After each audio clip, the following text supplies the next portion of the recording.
Hello friends, welcome to our YouTube channel Education Adda. Today discuss class 9 exercise 1.2 question number 3। आपका screen में show हो रहा होगा question number 3। तो number system का चैप्टर चल रहा है। क्वेश्चन नंबर 3 आपको क्या कह रहा है? आपको कह रहा है कि आपको नंबर लाइन में रिप्रेजेंट करना है रूट ऑफ 5। रूट ऑफ 5 को रिप्रेजेंट कैसे करेंगे नंबर लाइन पे?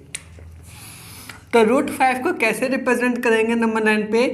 तो मैं आपको पहले बेसिकली रूट 4 क्या होगा, रूट 4 विल बी 4। तो रूट 4 आपका क्या होगा, रूट 4 विल बी, इसके आपके पेयर बन जाएंगे। तो पेयर आपका क्या बनेगा, 2 इंटू 2, मतलब क्या हुआ 2 का स्क्वायर। तो 2 का स्क्वायर, तो आपका इस स्क्वायर से रूट कैंसिल आउट हो जाएगा। तो आपका आंसर विल बी 2 आपका बन जाएगा। किसका 2 बना है? रूट 4 का 2 बना है, पर आपको निकालना है रूट 5। तो इतनी बात तो कंफर्म हो चुकी है। तो नंबर लाइन में जो आपका आएगा वैल्यू, आपका आएगा नंबर लाइन पे, वो आपका 2 से ज़्यादा आएगा। इस पॉइंट को मैं रेफरेंस पॉइंट 0 मान लेता हूँ, इसको -1 मानता हूँ, इसको 1 2 3 4।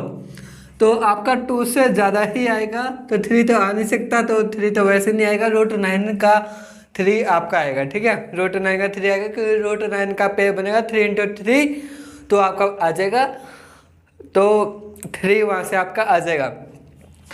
तो फिलहाल अब बात करते हैं रूट 5 कैसे रिप्रेजेंट करेंगे नंबर लाइन पे। तो रूट 5 रिप्रेजेंट करने के लिए आपको पाइथागोरस थ्योरम आपको आनी चाहिए। तो पाइथागोरस थ्योरम क्या कहती है आपकी, जो कि आपको कौन सी थ्योरम आनी चाहिए? आपको पाइथागोरस थ्योरम आपको आनी चाहिए। तो इस थ्योरम में क्या होता है बेसिकली, इस थ्योरम में होता क्या है बेसिकली मैं आपको समझा रहा हूँ। तो पाइथागोरस थ्योरम में आपका एक ट्रायंगल होता है, ठीक है। एक आपका ट्रायंगल होता है, ये ट्रायंगल है। तो ये जो ट्रायंगल आपका होगा, यहाँ पर जो एक ट्रायंगल आपका होगा वो 90 डिग्री का होगा। तो यहाँ पर 90 डिग्री होगा, और 90 डिग्री की ये वाली जो साइड आपकी होगी, this side will be hypotenuse. तो इस साइड को हम क्या कहेंगे? हाइपोटेनियस कहेंगे।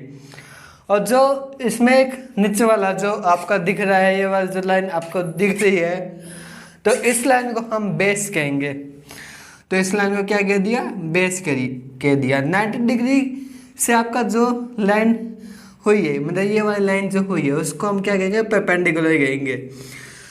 तो इसका जनरली फॉर्मूला होता है, वो फॉर्मूला क्या होता है? वो फॉर्मूला आपका होता है h, जो आपका स्क्वायर होगा, मतलब हाइपोटेनस का स्क्वायर आपका होगा, वो क्या होगा?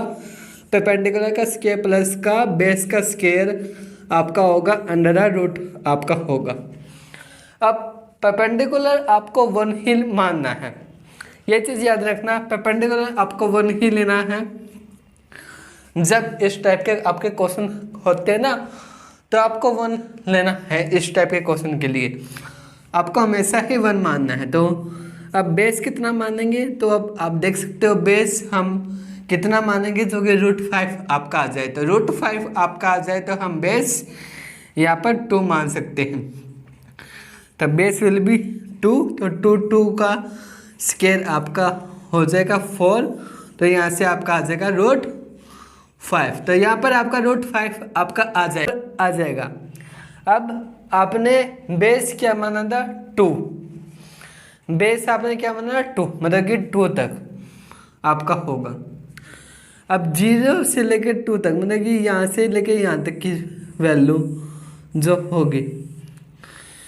अब इस पॉइंट को मैं जनरली O मान लेता हूँ, इस पॉइंट को A मान लेता हूँ।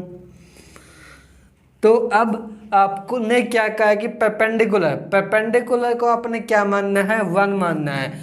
तो परपेंडिकुलर मतलब यहाँ से आपके परपेंडिकुलर हुई, यहाँ से आपकी परपेंडिकुलर हुई। Perpendicular base will be 2, base आपने 2 लिया, मतलब यहाँ से यहाँ तक की जो दूरी आपने ली 2 ली, यहाँ से यहाँ तक की दूरी बेस आपने 2 लिया, परपेंडिकुलर आपका 1, आपका परपेंडिकुलर आपका हो गया है। इस पॉइंट को B मान लिया। अब जो आपने किया है कौन सा फॉर्मूला लगाया है, ये पाइथागोरस थ्योरम लगाइए, तो वहाँ पर एक ट्रायंगल बनेगा पाइथागोरस थ्योरम में, तो आपका ये होगा। पर आपने निकालना क्या था, √5 निकालना था। अब क्या करेंगे, अब प्रकार की हेल्प से प्रकार की निप को यहाँ रखेंगे, अब पेंसिल वाली चीज़ को यहाँ रखेंगे, तो पेंसिल वाली चीज़ को यहाँ रखेंगे, प्रकार को यहाँ पर रखेंगे, तो यहाँ से बाइसेक्ट कटेगा, यहाँ से एक चाप बनेगी, तो यहाँ से चाप बनेगी तो वो आपका कुछ इस प्रकार से चाप जाएगी, और ये वाली चाप आपको यहाँ पर मिला देनी है, तो ये वाली चाप जो है वो आपने यहाँ पर मिला देनी है, तो यहाँ पर आपकी मिलेगी चाप। जो इस वाले पॉइंट है उसको हमने डी मान लिया। अब समझना OD, अब O से लेके D, क्योंकि एक सर्कल बनाएंगे ना, तो सर्कल बनेगा ऐसे करके, ऐसे आपका सर्कल बनेगा, चाप आपने यहाँ पर प्रकार रखी और यहाँ से एक चाप मारेंगे तो आपका पूरा घुमा देंगे तो एक सर्कल आपका ड्रॉ हो जाएगा। तो आपका सर्कल ड्रॉ होगा यहाँ पर, यहाँ आपका O था जो कि आपका, और यहाँ से 9, ठीक, तो यहाँ से एक चाप बनेगी। अब OD मतलब ये वाला जो पार्ट है आपका OD, अब OD जो होगा वो आपका क्या रहा, OD जो है आपका OD आपका इक्वल हुआ, किसके इक्वल हुआ, OB के।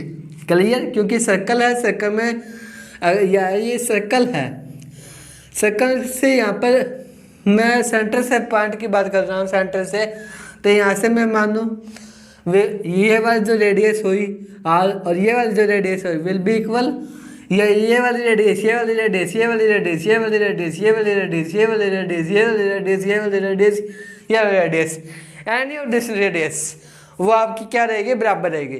तो सभी की सभी रेडियस क्या रहेगी, आपकी बराबर रहेगी। क्लियर है इस बात को। तो इसका मतलब कि OD जो होगा वो OB के इक्वल कर देंगे, तो OD जो है वो आपका OB के इक्वल हो जाएगा, वो क्या है आपका √5। ये आपका क्वेश्चन का सॉल्यूशन था। Thanks for watching, it is coming in the next part.